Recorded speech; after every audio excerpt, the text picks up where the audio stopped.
আজকের মুভিটি এমন একটা মনস্টারকে নিয়ে যে সবকিছু ধ্বংস করে দিচ্ছিল। আর তখনই একজন বীর যোদ্ধা বিউলফকে আমরা দেখতে পাই যে ওই মনস্টারটিকে মেরে ফেলে। আর তখনই সেই মনস্টারটির মা রেগে যায় এবং প্রতিশোধ নেওয়ার জন্য উঠে পড়ে লেগে যায়। বিউলফ এর আগে অনেক মনস্টারকে মেরেছে, কিন্তু সেও মনস্টারের ফাঁদে পড়ে যায়। আর এর পরে কি হয় সেটা জানতে সম্পূর্ণ ভিডিওটি দেখতে থাকুন। সিনেমার শুরুতেই আমরা ডেনমার্ক নামের একটা রাজ্যকে দেখতে পাই। সেখানকার রাজা তার সাথীদের সঙ্গে মানে তার সিপাহীদের সঙ্গে আনন্দ উপভোগ করার জন্য একটা অনুষ্ঠান উদযাপন করে। আর এই অনুষ্ঠানের আওয়াজ এতটাই বেশি হয় যে অনেক দূরের একটা পাহাড়ের একটা মনস্টার থাকে, সে ওই আওয়াজে খুবই বিরক্ত হয়, যার জন্য সে সেখান থেকে ওখানে চলে আসে যেখানে অনুষ্ঠান হচ্ছে।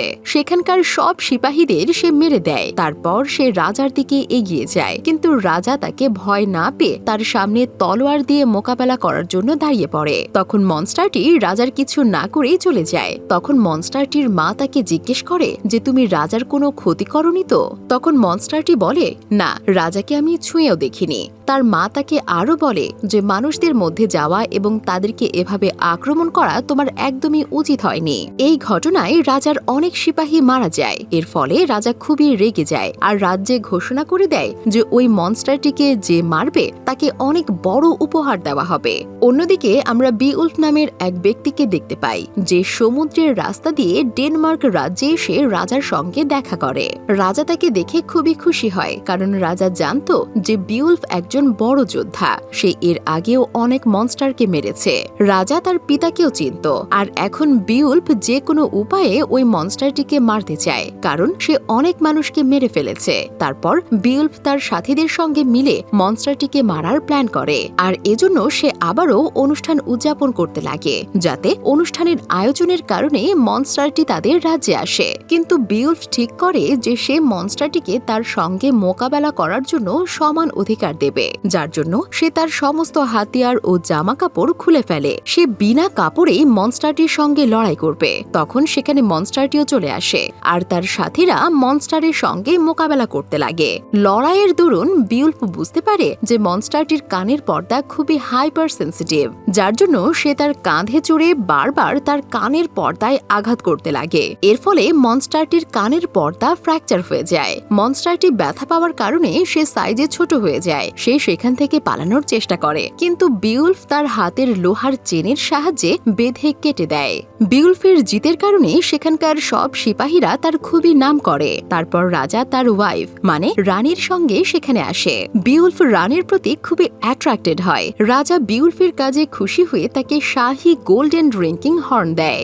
এদিকে ওই মনস্টারটি আহত অবস্থায় গুহায় ফিরে আসে। সেখানে তার মা তার এরকম অবস্থা দেখে খুবই দুঃখ পায়। তখন মনস্টারটি তাকে বলে, আমাকে বিউলফ মেরেছে। এই কথা বলেই সে মারা যায়। এরপরেই ওই মনস্টারটির মা ঠিক করে যে সে তার ছেলের মৃত্যুর প্রতিশোধ নেবে। এরপর সেই রাজ্যে গিয়ে বিউলফের অনেক সাথীদের মেরে দেয়। যখন এই সব কিছু হচ্ছিল তখন বিউলফ ঘুমাচ্ছিল। তখন সে স্বপ্নে দেখে রানী মনস্টারে বদলে গেছে। আর তখনই তার ঘুম ভেঙে যায়। তখন সে তার চারদিকে তার সাথী ও রাজ্যের অনেক লোকের লাশ দেখতে পায়, যেটা দেখে সে খুবই চিন্তিত হয়ে পড়ে। তখনই সেখানে রাজা এসে বিউলফকে বলে, তুমি যে মনস্টারটিকে মেরেছো তার মা সবকিছু তছনছ করে ফেলেছে।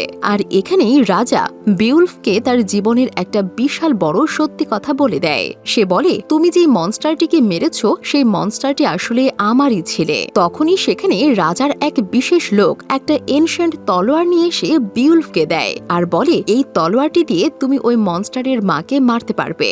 আর সেই হলো সর্বশেষ মনস্টার। তখন বিউলফ ঠিক করে যে সে মনস্টারের মাকে মেরে ফেলবে। সে তার একজন সাথীকে নিয়ে ওই গুহার দিকে এগিয়ে যায় যেখানে মনস্টারের মা আছে।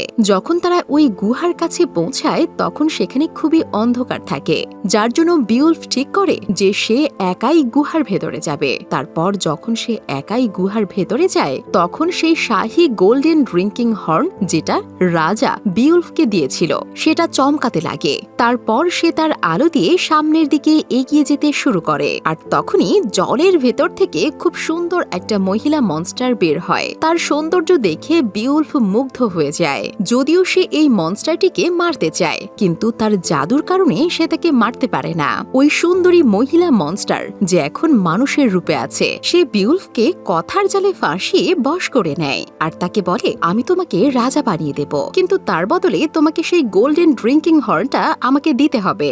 আর যেহেতু আমার ছেলে মারা গিয়েছে, তার বদলে তোমাকে একটা ছেলে দিতে হবে। বিউলফ তার কথায় রাজি হয়ে যায়। তারপর তারা দুজনে একে অপরের কাছে চলে আসে। তারপর বিউলফ রাজ্যে ফিরে এসে রাজাকে বলে, আমি ওই শয়তান মনস্টারটিকে মেরে ফেলেছি। সে প্রমাণস্বরূপ মনস্টারটির ছেলের কাটা মাথা, যার হাত আগে থেকেই বিউলফ কেটে রেখেছিল, তার মাথা নিয়ে আসে আর বলে, আমি ওই দুইজন মনস্টারটিকে মেরে ফেলেছি। আপনি যে এনসিয়েন্ট তলোয়ার দিয়েছিলেন সেটা আমি ওই মনস্টারের শরীরে ঢুকিয়ে রেখে চলে এসেছি, আর আপনি আমাকে যে শাহী গোল্ডেন ড্রিঙ্কিং হর্ন দিয়েছিলেন সেটাও হারিয়ে ফেলেছি। কিন্তু রাজা তার এই কথা বিশ্বাস করে না। সেজন্য সে বিউলফকে অন্য একটা জায়গায় নিয়ে গিয়ে বলে, আমারও একবার ওই মনস্টারের সঙ্গে দেখা হয়েছিল। সে একজন জাদুকর, আমিও তার সৌন্দর্যের জাদুতে ফেসে গিয়েছিলাম, আর তারপরে আমি তার বাচ্চার পিতা হয়ে গেছি। আর এখন এসব কথার কোনো মানেই হয় না, কারণ তুমি তো এখন ওই দুই মনস্টারকে মেরে ফেলেছ, তাই এই অভিশাপও কেটে গেছে। কিন্তু বিউলফ তখন বুঝতে পারে যে ওই অভিশাপ এখনো শেষ হয়নি। এতদিন ধরে রাজার উপর যে অভিশাপ ছিল সেটা এখন বিউলফের উপর চলে এসেছে। তারপর রাজা সবার সামনে বলে, আমার পরে বিউলফ এই রাজ্যের রাজা হবে। এই কথা বলে সে সুইসাইড করে নেয়, আর সবাই বিউলফের সামনে মাথা নত করে নেয়। সবাই তাকে রাজা বলে মেনে নেয়। আর এদিকে জলের ভেতর থেকে ওই শয়তান মনস্টারটি বেরিয়ে রাজার শরীরকে সমুদ্রে টেনে নিয়ে চলে যায়। এভাবে কয়েক বছর কেটে যায়, আর এখন বিউলফ বৃদ্ধ হয়ে গেছে। তাকে সেনাদের সঙ্গে লড়াই করতে দেখা যায়। আসলে সে এর আগেও অনেক মনস্টারকে মেরেছে, যার ফলে সে দুনিয়ায় খুবই বিখ্যাত। যুদ্ধের পর বিউলফ ডেনমার্ক রাজ্যে ফিরে এসে তার ছোট রানীর সঙ্গে দেখা করে। এর মানে হলো আগের রাজার ওয়াইফের প্রতি অ্যাট্রাক্টেড তো সে ছিল, সে তাকে বিয়ে তো করেই ছিল। এছাড়াও সে ওই রানীকে বাদ দিয়ে আরো একটা বিয়ে করেছিল। আর এরপর তারা রাতে একটা বিশাল বড় অনুষ্ঠানের আয়োজন করে, কারণ আজকের দিনেই বিউলফ ওই মনস্টার দুটোকে মেরেছিল। তখনই সেখানে আগের রাজার একজন লোক এসে বিউলফকে ওই শাহী গোল্ডেন ড্রিঙ্কিং হর্ন দেয়, যেটা তাকে আগের রাজা দিয়েছিল। ওই সেনা বিউলফকে বলে, আমাদের রাজ্যের এক ব্যক্তি ঘাসের বাগানে এটাকে কুড়িয়ে পেয়েছে।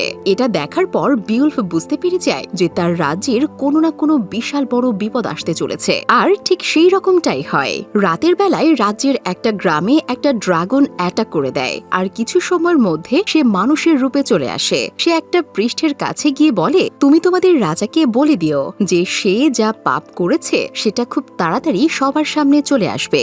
এরপরে প্রিস্ট বিউলফের কাছে গিয়ে সবকিছু বলে দেয়। তখন বিউলফ বুঝতে পারে যে ড্রাগন পুরোহিতের কাছে এসেছিল সে আসলে অন্য কেউ না, ওই মনস্টার ছেলে, যাকে সে শাহী গোল্ডেন ড্রিঙ্কিং হর্ন দিয়েছিল, আর তাকে প্রমিসও করেছিল যে তাকে একটা সে বাচ্চা দেবে। আর ওই ড্রাগন আসলে অন্য কেউ নয়, বিউলফেরই ছেলে।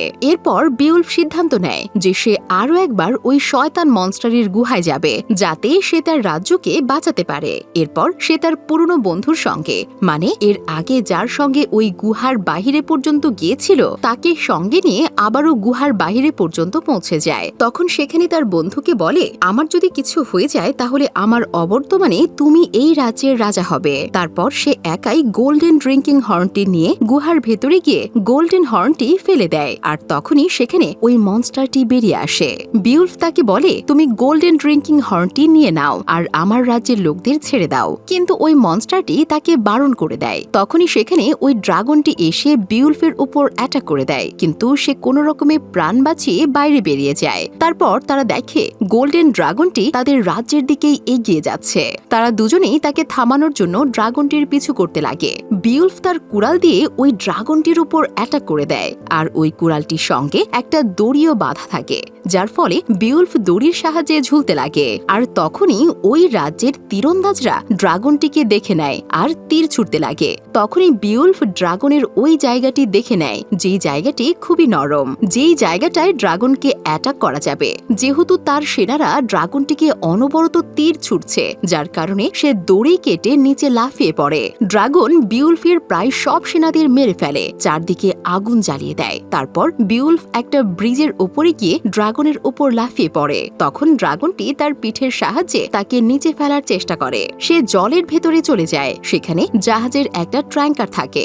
বিউলফ সেটাকে ড্রাগনের গলায় আটকে দেয়। এরপরে ড্রাগন আবারও বিউলফকে নিয়ে ওপরে চলে আসে। আসলে ওই ড্রাগন এখন দুজন রানীকেও মারতে চায়, কিন্তু বিউলফ খুব বাহাদুরির সঙ্গে ড্রাগনের একটা পাখা ছিঁড়ে দেয়, যার ফলে ড্রাগনটির উঠতে খুবই অসুবিধা হয়। তারপর ড্রাগন কোন রকম ভাবে দুইজন রানীর সামনে এসে তার মুখ থেকে আগুন বের করতে যাবে, তাদের দুজনকে জ্বালাতে যাবে। ঠিক তখনই বিউলফ তার ওই নরম জায়গাটিকে ছিঁড়ে দেয়, যার ফলে আগুন তার মুখ দিয়ে নয়, তার গলা দিয়ে বেরোতে শুরু করে। এরপর বিউলফ তার হৃৎপিণ্ডের জায়গা থেকে চিরে দিয়ে নিজের হাতে তার হৃৎপিণ্ডকে বের করে নেয়। তখনই ড্রাগনটি নিচে পড়ে যায়। নিচে পড়ার সঙ্গে সঙ্গে সে মানুষের রূপে চলে আসে।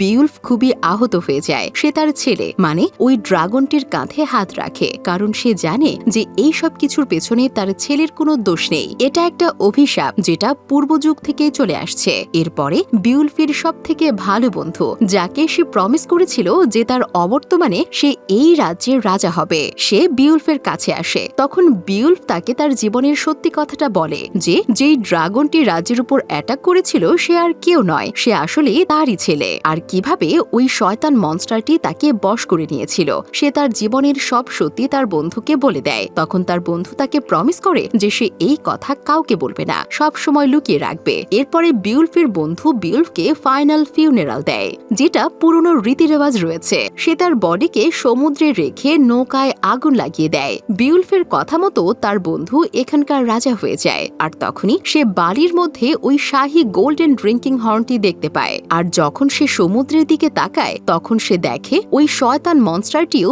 বিউলফকে বিদায় জানাচ্ছে। তারপর মনস্টারটি ওই নতুন রাজার দিকে এগিয়ে আসতে শুরু করে। এই রাজাও তার সৌন্দর্য দেখে অ্যাট্রাক্টেড হয়ে যায়। সে পুরোপুরিভাবে মন্ত্রমুগ্ধ হয়ে যায় তার প্রতি। এর মানে হলো যে ভুল সর্বপ্রথমে রাজা করেছিল তারপরে বিউলফ করেছে, আর সেই একই ভুল এই রাজাও করতে চলেছে এখন। এর মানে হলো এই অভিশাপ কোনোদিনই শেষ হবে না, এভাবে চলতেই থাকবে। আর এখানেই সিনেমাটা শেষ হয়ে যায়। তো দর্শক, এই ছিল আজকের মুভির এক্সপ্লেনেশন। মুভিটা কেমন লাগলো তা অবশ্যই কমেন্ট করে জানাতে ভুলবেন না। দেখা হবে পরবর্তীতে নতুন কোনো ভিডিওতে। সে পর্যন্ত সবাই ভালো থাকুন, সুস্থ থাকুন। ধন্যবাদ।